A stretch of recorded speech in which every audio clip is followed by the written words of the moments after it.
Imagine having an entire continent hate you all at the same time and completely deserving it.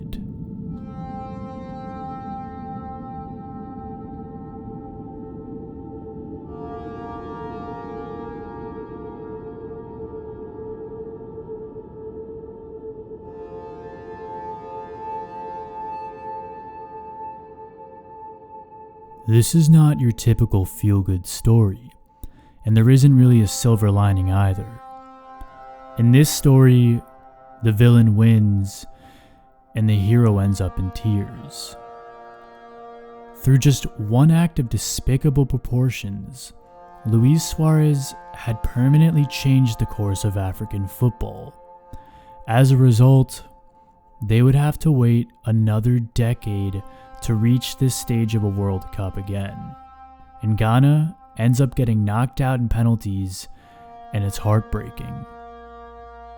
The feeling of having a winning goal snatched away from them, and then the entire carpet pulled out from underneath at the same time, must have been brutal. But let's rewind.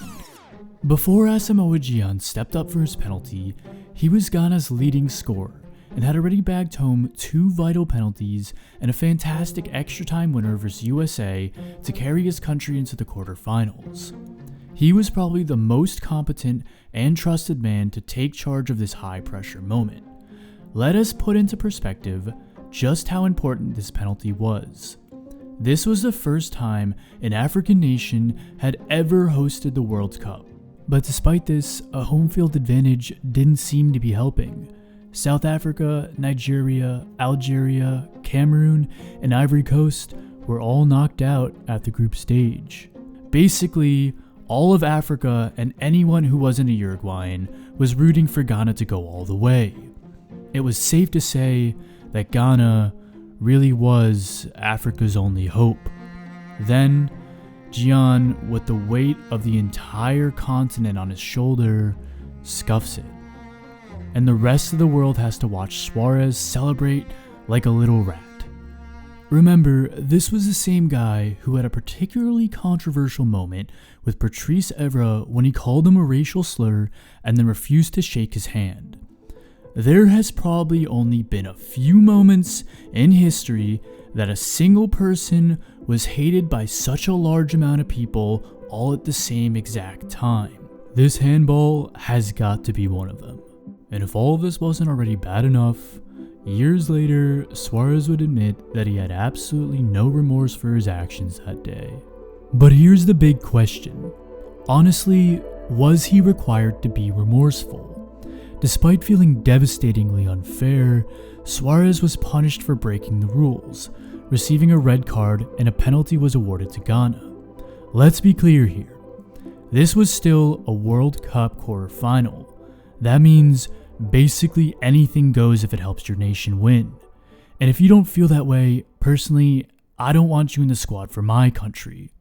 If we completely flip perspectives here, in the eyes of all Uruguayans, Luis Suarez was seen as a hero, sacrificing himself for the benefit of his nation. But let's entertain a different situation.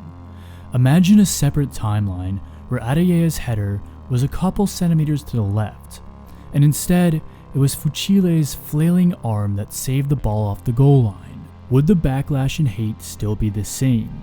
I doubt it.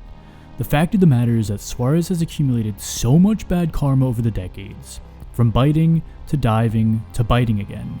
I mean, come on, we all know this man definitely had some perverse kind of pleasure from denying his opponents unfairly.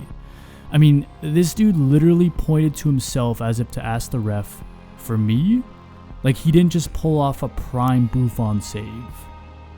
Luis Suarez hate aside, one of the craziest things about this whole situation is that Ayew was offsides when he hit his first shot. So with VAR, none of this would have ever happened. Imagine the amount of absolutely iconic moments that would have been lost to history because of VAR. It's really a double-edged sword in terms of entertainment and fairness, but VAR didn't exist back then, so instead, we have this gem to reminisce and argue about. Unfortunately, as much as we all want to see Ghana go through, as a wise man once said, the ball don't lie.